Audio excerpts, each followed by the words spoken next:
ज़ियाबतीज़ के होते हुए आप कोई फ्रूट्स नहीं खा सकते, ज़ियाबतीज़ के साथ अपने आप कोलेस्ट्रॉल की दवाइयाँ नहीं छोड़ सकते, ज़ियाबतीज़ के साथ आप वज़न नहीं कम कर सकते। टाइप 2 डायबिटीज़ में ये होता है कि आपकी बॉडी जो है थोड़ी बहुत इंसुलिन बना रही होती है, लेकिन वो इतनी नहीं होती कि आपकी बॉडी में जो आप कार्बोहाइड्रेट्स यानी रोटी चावल खा रहे हैं उसको टॉलरेट कर सके। उनकी भी यही सोच थी कि ये बेसिकली ज़ियाबतीज़ जो है वो उन्होंने अपने पेरेंट्स से इनहेरिटेड किया, लेकिन ऐसा कुछ नहीं था। तो डिनर में अगेन उनका अगर चिकन की बात की जाए तो 250 ग्राम, मटन की बात की जाए तो 150 ग्राम ले रहे थे, अगर फिश की बात की जाए तो फिश भी 200 ग्राम क्वांटिटी में ले रहे थे। जब भी कोई शख्स ज़ियाबतीज़ यानी टाइप 2 से अफेक्टेड होता है तो उसकी सोच होती है कि शायद ये कोई आसमानी आफत है या ये कोई जेनेटिकली डिसऑर्डर है या ये चलते फिरते इसको बीमारी हो गई है, लेकिन जिस चीज़ को नहीं सोचता अपने लाइफस्टाइल को है।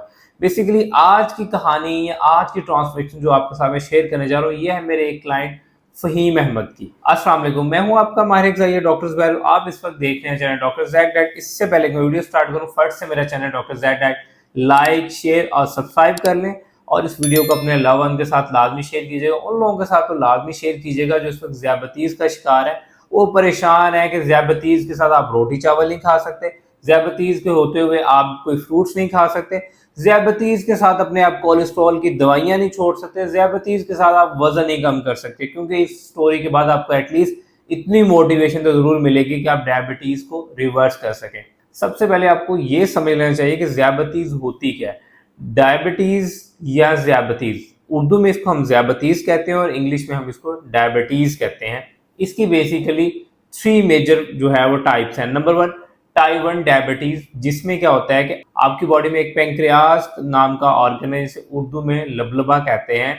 उसमें बीटा सेल नाम के जो बेसिकली एक सेल्स हैं वो सीक्रेट करते हैं एक हार्मोन से इंसुलिन कहा जाता है। इंसुलिन हमारी बॉडी में कार्बोहाइड्रेट्स जितने भी हम लेते हैं उसके लेवल्स को हमारे ब्लड में कंट्रोल करती है और एक्स्ट्रा ग्लूकोज को सेल तक डिलीवर करती है। अब टाइप 1 में क्या होता है कि हमारी बॉडी जो है ये जेनेटिकली डिफेक्ट है, ये बेसिकली बचपन में होती है या अर्ली एजेस में ये टाइप 1 होती है, जिसमें हमारी बॉडी बिल्कुल ही इंसुलिन बनाती ही नहीं है। इसलिए आपको ग्लूकोज को टॉलरेट करने के लिए आपको आर्टिफिशियली जो है इंसुलिन लेनी पड़ती है। टाइप 2 में क्या होता है, टाइप 2 डायबिटीज़ में ये होता है कि आपकी बॉडी जो है थोड़ी बहुत इंसुलिन बना रही होती है, लेकिन वो इतनी नहीं होती कि आपकी बॉडी में जो आप कार्बोहाइड्रेट्स यानी रोटी चावल खा रहे हैं उसको टॉलरेट कर सके। तो ये जो टाइप 2 डायबिटीज़ है ये रिवर्सेबल है, हम इसको ईजिली रिवर्स कर सकते हैं, लेकिन टाइप 1 जो है वो रिवर्सेबल नहीं है, उसमें आपको ताहयात इंसुलिन लेनी होती है। अब आते हैं टाइप 3 यानी गेस्टेशनल डायबिटीज़, जो बेसिकली होती है आपको ज़चगी के दौरान, प्रेगनेंसी के दौरान। ये भी वो टाइप है जिसको आप इजीली रिवर्स कर सकते हैं अपनी डाइटरी इंटरवेंशन के साथ। जब भी किसी शख्स को ज़ियाबतीज़ होती है तो पहली सोच उसकी यही जाती है कि मेरे पेरेंट्स जो है वो ज़ियाबतीज़ का शिकार है, हो सकता है मुझे भी उनसे ज़ियाबतीज़ हुई है। लेकिन ये ट्रांसमिसिबल डिजीज़ तब बनती है, ये तब आप में मुंतकिल होती है जब आपका वज़न बहुत ज़्यादा हो, आपका लाइफ़स्टाइल बहुत ज़्यादा पुअर हो, यानी आप रात को 2-3 बजे सो रहे हैं, आपका वज़न 135 से 140 किलो है, आपके कोलेस्ट्रॉल लेवल्स बढ़े हुए हैं और फिर इसके बाद आप आके ब्लेम देते हैं या इल्ज़ामात अपने पेरेंट्स को देने शुरू करते हैं कि उनको ज़ियाबतीज़ थी तो आपको भी होगी। ये जेनेटिकली डिपेंडेंट ज़रूर है, लेकिन ओनली 17 यानी 17% लोग जो हैं जेनेटिकली इससे अफेक्टेड होते हैं, यानी वो अपने जीन्स में कैरी करके लेके आते हैं, लेकिन रिमेनिंग जो है वो बेसिकली शिकार होते हैं अपने लाइफस्टाइल की वजह से। और पाकिस्तान में से 40% पॉपुलेशन जो है वो ज़ियाबतीज़ का शिकार है। इसी तरह जो मेरे पास क्लाइंट आए थे फ़हीम अहमद, उनकी भी यही सोच थी कि ये बेसिकली ज़ियाबतीज़ जो है वो उन्होंने अपने पेरेंट्स से इनहेरिटेड किया, लेकिन ऐसा कुछ नहीं था। जब मैंने उनकी लैब्स करवाई तो उनका HbA1c आया था 7.1 और उसके बाद उनके जो कोलेस्ट्रॉल लेवल्स थे वो बेसिकली थे 265, उनके ट्राइग्लिसराइड लेवल जो थे वो 300 के करीब थे, उनके विटामिन डी लेवल जो थे वो 11 के ऊपर थे, हाईली डेफिशिएंट थे। इसके अलावा उनके विटामिन B12 लेवल्स भी काफ़ी डाउन थे। उस वक्त उनका करंट वेट था 136 किलो, उनकी हाइट थी 5 फुट 10 इंच और उस वक्त उनकी जो एज है वो है 35 ईयर्स।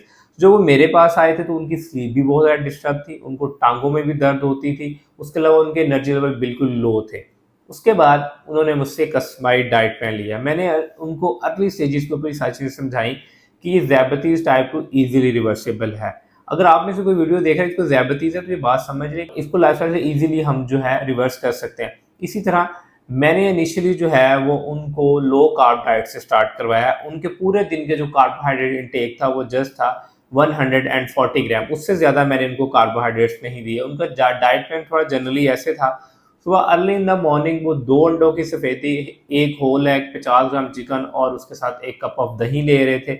और उसके बाद दिन 10-11 बजे क्या करते थे कि वो 15 से 20 बादाम लेते थे और उसके साथ कोई भी सीजनल फ्रूट 100 ग्राम ले रहे थे। इसके बाद दोपहर के खाने में मोस्टली क्या लेते थे, वो रोटी का लेते थे, लेकिन उससे पहले वो एक प्लेट सलाद की भर के लेते थे और सलाद के साथ वो एक रोटी लेते थे जौ की, जो 60 ग्राम की होती थी। उसके साथ क्या लेते थे मोस्टली, या दाल होता था या चिकन होती थी। और इसके बाद इवनिंग स्नैक उनका बहुत ही सिंपल था। इवनिंग में वो बेसिकली ले रहे थे green tea, cinnamon, ginger tea यानी दालचीनी अदरक का कहवा ले रहे थे। और उसके साथ अगेन इवनिंग में मैं उनको ऑलमंड्स दे रहा था, 10 से 12 ऑलमंड्स वो इवनिंग में भी ले रहे थे। अब आते हैं रात डिनर में। तो डिनर उनका मोस्टली बहुत सिंपल था। डिनर में वो 250 से लेकर 300 ग्राम जो है चिकन ले रहे थे, एक प्लेट सलाद की ले रहे थे, 3 से 5 चम्मच दही ले रहे थे। और अगेन यहाँ पे आकर अगर वो जो रोटी ले रहे थे वो 40 ग्राम की ले रहे थे, इससे बढ़ के मैं उनको रोटी नहीं दे रहा था। ये उनका बेसिकली था फर्स्ट 21 डेज का प्लान। आफ्टर 21 डेज अगेन फिर मैंने उनके प्लान में थोड़ी सी कैलोरीज को ऐड किया और उन्होंने पहले 21 दिन के अंदर 7 किलो वेट कम किया था।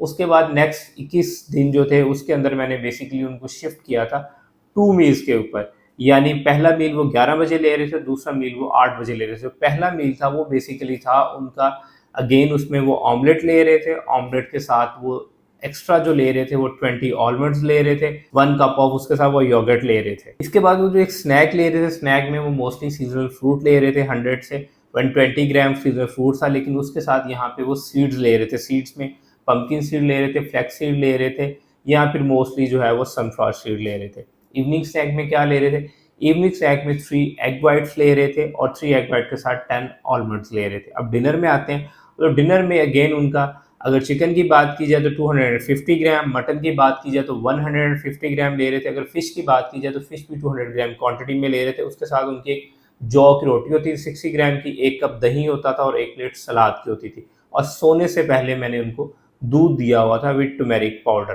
तो उसके साथ ये ले रहे थे। ये उनका बेसिकली था नेक्स्ट 21 डेज का प्लान। उसके बाद अगेन जो है मैंने उनको 3 मील्स पे शिफ्ट किया।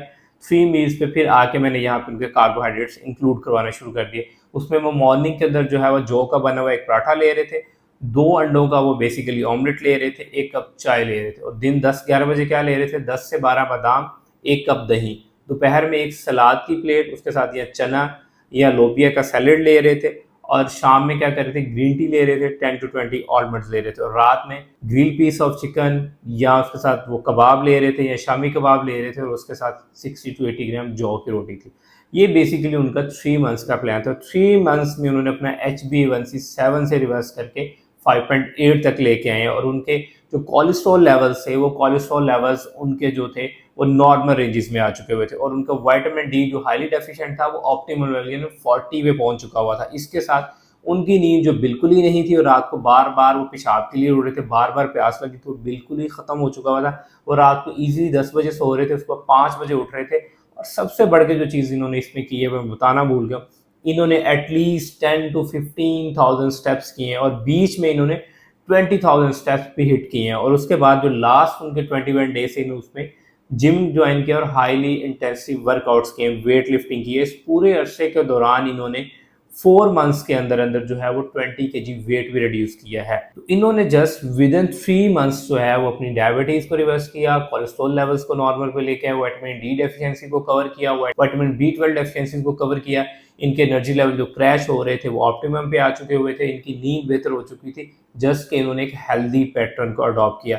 अगर आप डायबिटीज से अफेक्टेड हो चुके हैं तो रोटी चावल छोड़ना जो है वो डायबिटीज़ को रिवर्स नहीं करवाएगा। आपकी प्रॉपर नींद होना, स्ट्रेस मैनेजमेंट होना, वॉक एक्सरसाइज का करना, इसके साथ साथ अपने कार्बोहाइड्रेट्स को काउंट करना। तो जब भी आप डायबिटीज़ को रिवर्स करें सबसे पहले अपनी कार्बोहाइड्रेट काउंटिंग पे जाएं। और कार्बोहाइड्रेट काउंटिंग जो है वो बहुत ही ईजी है, आपको पता होना चाहिए कि किस खाने से आप कितने कार्ब्स ले रहे हैं। और टोटल कार्ब्स को आप पूरे दिन के ऊपर जो है वो काउंट करेंगे, पूरे दिन के आपके टोटल कार्बोहाइड्रेट जो है वो 150 से 200 ग्राम से ज़्यादा नहीं होने चाहिए। इसके अलावा अपनी मॉर्निंग और इवनिंग की वॉक्स को ऐड करें और न्यूट्रिशनल डेफिशिएंसीज को कवर करें, जैसे विटामिन डी है, विटामिन B12 है। अगर ये आप डेफिशिएंसीज कवर नहीं करते तो आप अपनी डायबिटीज़ को रिवर्स नहीं कर सकते। और इसके साथ साथ ओमेगा 3 भी लाजमी इंक्लूड कीजिएगा, ये आपके कोलेस्ट्रॉल लेवल्स को बैलेंस करने में हेल्प करता है। आई होप कि आपने इस स्टोरी से इतना तो ज़रूर सीखा होगा कि ज़ियादतीज़ को ईजिली रिवर्स किया जा सकता है, लेकिन तभी किया जा सकता है जब आप एक पुख्ता इरादा बना लें, अपने अंदर सब्र ले आएँ और अपने अंदर हिम्मत का एक पहाड़ ले आएँ कि आपने करना है। और अगर आप इस तरह की एक अपने अंदर मूवमेंट ले आते हैं तो डेफिनेटली आप इसको रिवर्स कर सकते हैं। आई होप कि आपने इस स्टोरी से कुछ ना कुछ सीखा होगा। अगर आप मुझसे कस्टमर डाइट प्लान लेना चाह रहे हैं for your diabetes, PCOS, fatty liver and hypothyroidism, तो आप मुझसे डाइट प्लान ले सकते हैं। मेरा नंबर नीचे डिस्क्रिप्शन में मेंशन है। Thank you so much.